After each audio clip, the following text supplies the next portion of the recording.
how to enable or disable most recent message on top for the Mail app on the iPhone 14 series. First, let's go back to the home screen by swiping up at the bottom of the screen. And from the home screen, tap on the settings icon.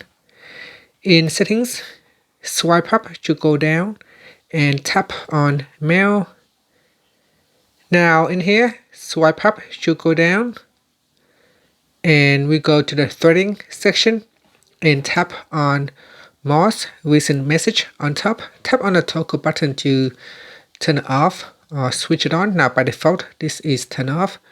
So if you want the most recent message to be on the top of the thread, you can switch this on. And that's it.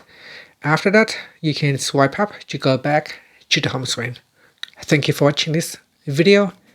Please subscribe to my channel for more videos.